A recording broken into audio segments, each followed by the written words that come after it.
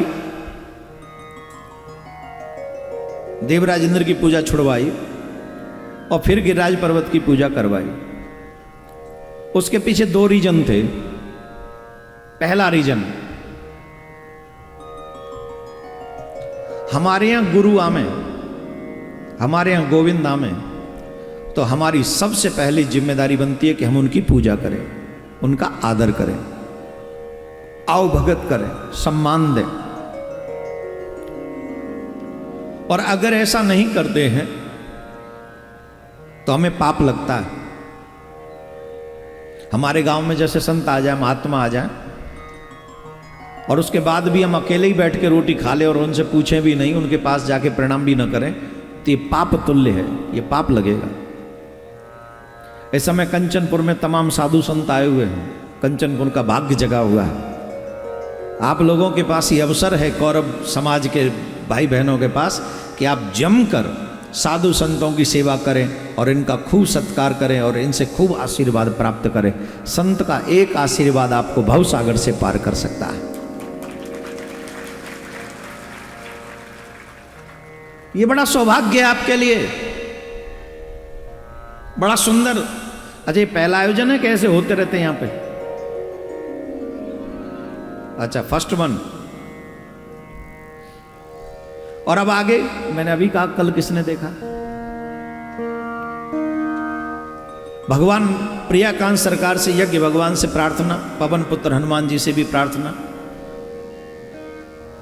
कि आज और कल भी निर्विघ्नता से ये यज्ञ संपन्न हो।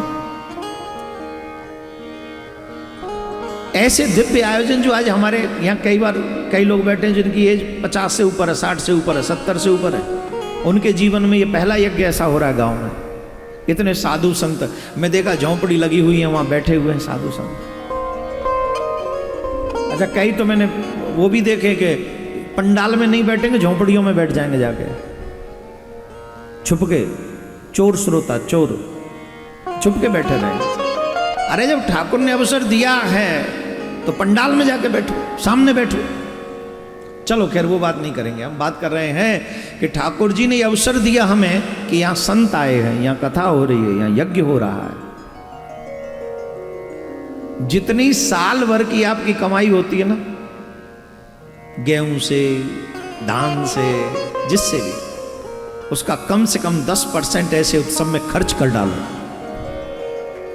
तुम्हारा जन्म जन्मांतर का पाप नष्ट हो जाएगा उससे। यहां जो ज्ञान मिल रहा है ये करोड़ों करोड़ों का है, लाखों में इसका कोई समझौता नहीं हो सकता। अरे अमृत लौट वापस कर दिया हो, अमृत कलश जिस कथा के लिए वापस कर दिया हो, अभक्तास विज्ञाय ददोष कथा अमृतम श्रीमद् भागवती ही वार्ता सुराणम अपि दुर्लभ। देवराज इंद्र का अमृत कलश लौटा दिया, वापस ले जाओ इसे, तुम्हें कथा नहीं सुनाई जाएगी। और यहां तुमसे पूछा भी नहीं जाता कि तुम कथा सुनने आए हो, तुम कितने पापी हो, कितने पुण्यात्मा हो, तुम्हें बैठाल दिया गया और तुम्हें सुना दी गई। तो इससे बड़ा सौभाग्य क्या होगा? इन साधुओं में, संतों में, इन यज्ञों में, इन उत्सवों में अगर 100 रुपए में से तुम्हारे 10 रुपए कहीं लग भी जाएं तो तुम्हारा क्या नुकसान है? वही 10 तुम्हारे को लाखों गुना करके वापस भगवान देता है। कहते पहले तू मुझ पे खर्च कर, फिर मैं तुझ पे दूंगा, तुझे दूंगा।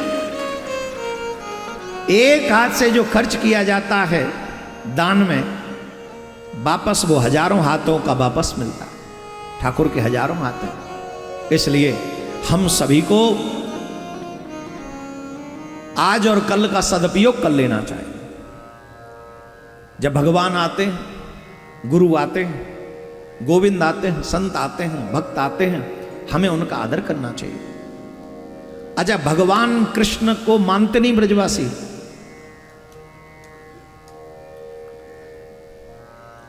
कृष्ण को ब्रजवासी लोग भगवान नहीं मानते। तो बोलिए, तो हमारा लाला है, ये तो हमारा सखा है।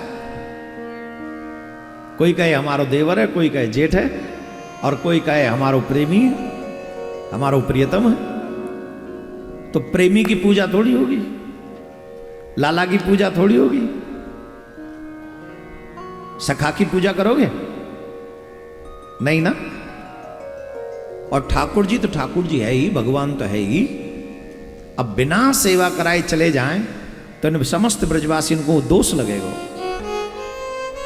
और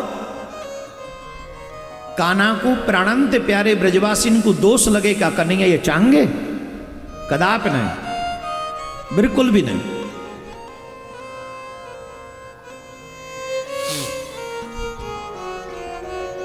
कन्हैया ने रूप बदलो, गिरिराज के रूप में भये और गिरिराज के रूप में है के ठाकुर जी ने कही कि इंद्र की पूजा छोड़ दो और तुम मेरे देवता की पूजा करो। कन्हैया वो देवता कौन है? बोले मेरो देवता है, गिरिराज नाम है। एक देवता या ब्रज माही रहत हमारे संग सदा, सब मिल के तुम देव मनाओ, अपने सबरे कष्ट मिटाओ। कौन कौन गिरिराज महाराज की परिक्रमा देवे जाए भैया? जाओगे ना? जाना चाहिए। जो गोवर्धन जावे परिक्रमा करे, हमारे ब्रज में तो यूं कहें गोवर्धन मांडू तू बड़ो तोते बड़ो न कोई, और जो तेरी पूजा करे बापे छोरा ही छोरा होए।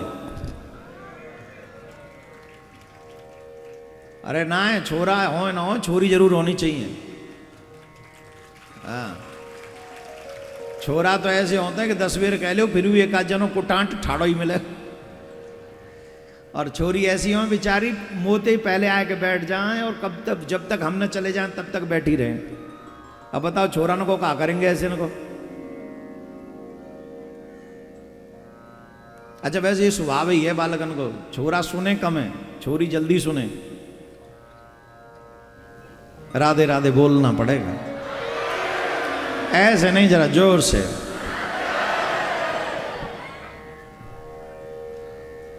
तो गिरिराज महाराज की पूजा करवे। अब क्यों भगवान ने गिरिराज महाराज की पूजा करवाई? अपनी पूजा, पहला एक रीजन बता दिया। दूसरा रीजन भी सुने, माताएं बात न करें। ए मैया देखो बीजनाते प्यार करो कोई बात नहीं, मैं समझ रहा हूं गर्मी बहुत है, पर बात मत करो। आप बात करोगे तो वो अपना साउंड थोड़ा और ऊंचो करना पड़ेगा, वहां में मेरी मेहनत बढ़ जाएगी। और आप प्रेम से सुनोगे तो मेरी मेहनत ने आराम से बनी रहेगी। इंद्र की पूजा क्यों छुड़वाई? इंद्र के अभिमान को नष्ट करने के लिए। यहां पर जितने भी लोग बैठे हैं एक बात समझ लें, भगवान का भोजन क्या है?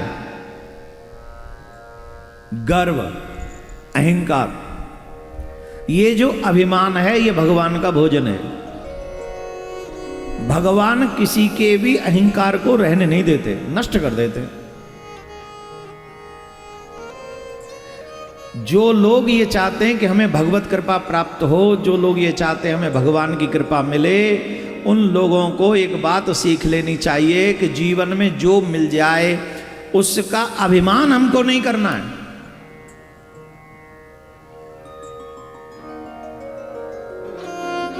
अगर आप अभिमान करोगे तो भगवान उस वस्तु को तुमसे छीन लेंगे जिसका तुम्हें अभिमान है। और मेरी बात पे विश्वास न करो तो समाज में, जो आपके समाज में आपके साथ अहंकारी लोग रहते थे, उनको देख लो, उनका जीवन, जिस बात का उन्होंने अहंकार किया, आफ्टर सम टाइम भगवान ने वो छीन लिया।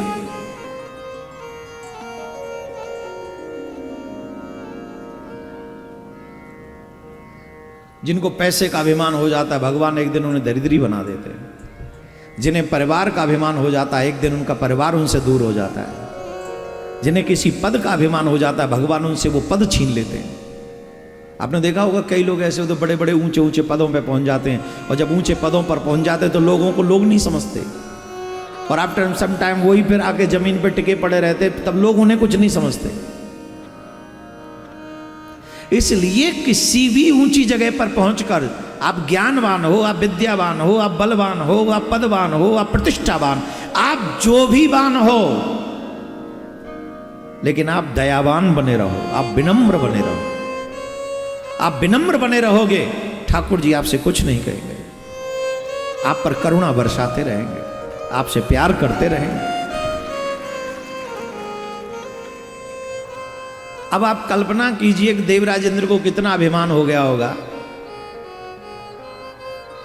जिन देवताओं के दुख को दूर करने के लिए, कष्ट को मिटाने के लिए स्वयं नारायण अवतार लेकर आए, वो इस बात को भूल गया और ब्रज के ऊपर घनघोर 7 दिन 7 रात्रि तक वर्षा की।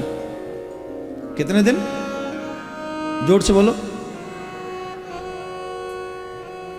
ब्रज को बहा दो, कोई ब्रजवासी बचना नहीं चाहिए। लेकिन आपने सुना है ना, जाको राखे सांवरो मार सके ना, बाल नवा को कर सके, जो प्रभु सहायक होए। जाकी रक्षा प्रभु करे, वह कौन मिटा सके? कोई नहीं मिटा सके, बस प्रभु साथ में हो। देवराज इंद्र ने अपने घनघोर मेघन को आज्ञा दी, जाओ बरसो जोर से। इतनी जोर से बरसियो ये सब काम है जाए। धर्मो रक्षति रक्षितः, तुम धर्म की रक्षा करो, धर्म तुम्हारी रक्षा करेगा। इसलिए देवराज इंद्र को जब अभिमान हुआ, ये हमारा धर्म सिखाता है, कभी अभिमानी मत बनो, ये हमारा धर्म सिखा रहा है। हमारे लोगों में यही कमी है, थोड़ा सा पद मिल जाए झट अहंकार के मारे फूले नहीं समाते, फिर तो समझते जीत ली धरती हमने। अरे कच्चू ना जीते हो भाई, अभी बहुत धरती पड़ी है दुनिया में। अगर एक दिन हम अहंकार रहित ठाकुर पर भरोसा करके निकल जाएंगे, निश्चित पूरा विश्व हमारी बात मानेगा और हमारे पीछे पीछे चलेगा। जानते हो क्यों?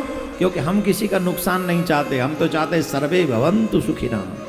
ये हमारी धर्म की पाठशाला है, ये नीति है हमारी। इसलिए भगवान श्री कृष्ण ने देवराज इंद्र की पूजा छुड़वा दी। अब उसने भयंकर वर्षा करवाई, महाराज पकड़िए, बहा दो, ये कर दो, वो कर दो। तो बोले अब करें क्या? तो भगवान श्री कृष्ण ने, ब्रजवासी बोले अरे लाला तोते पहले ही हमने ना ही करी, तू देख तो रहो, देख कहा है गयो, अब देखियो कहा भयो जे। हमने तोते पहले ना ही करी, देवराज इंद्र की पूजा मत छुड़वावे। तो ठाकुर जी बोले जा देवता की पूजा करिए, बाप पे विश्वास ना है का? आप लोग सावधानी से सुने, हमारी पूजा का फल हमको क्यों नहीं मिलता? अविश्वास के कारण। जितने भी युवा हैं बड़े ध्यान से सुन लो, तुम्हारे जीवन भर काम आएगी। तुम पूजा करते हो, तुम हनुमान चालीसा करते हो, तुम रामायण का पाठ करते हो, तुम गीता का भी पाठ करते हो, लेकिन उसका फल तुमको क्यों नहीं मिलता? क्योंकि तुम्हें विश्वास नहीं है अभी भी कि इससे कुछ मिलेगा मुझे। हनुमान चालीसा करने के बाद भी डाउट बना रहता है, हनुमान जी मेरी सुनेंगे कि नहीं सुनेंगे, बना रहता है कि नहीं? इसी कारण वो फल नहीं मिलता। तुलसीदास जी ने हनुमान चालीसा में क्या कहा? जो सतबार पाठ करे कोई, जो सतबार पाठ करे कोई, छूटे बंद महासुख होई, छूटे बंद महासुख होई। जिन्होंने कभी भी कोई दुष्कर्म नहीं किया, तुलसीदास जी महाराज सदा राम जी का नाम जपते रहे। जिन्हें हनुमान जी का दर्शन हुआ, जिन्हें राम जी का दर्शन हुआ, जिन्होंने रामायण जैसा ग्रंथ लिखा, क्या वो तुलसीदास जी हनुमान चालीसा में झूठ लिखेंगे? हमें वो सत्य भी झूठ क्यों लग रहा है? हमें इसलिए लग रहा है क्योंकि हम शराबी, हम जुआरी, हम मदारी, हम व्यभिचारी, 100 हमें लगी बीमारी, झूठ बोलने की बीमारी, क्रोध करने की बीमारी, लोभ की बीमारी, ईर्ष्या की बीमारी, ये सब बीमारी है। इन बीमारियों के कारण तुलसीदास जी का सत्य भी हमको असत्य लगता है, इसलिए हमें उन पर विश्वास नहीं होता है, और विश्वास नहीं होता है इसलिए हम दुख पाते हैं।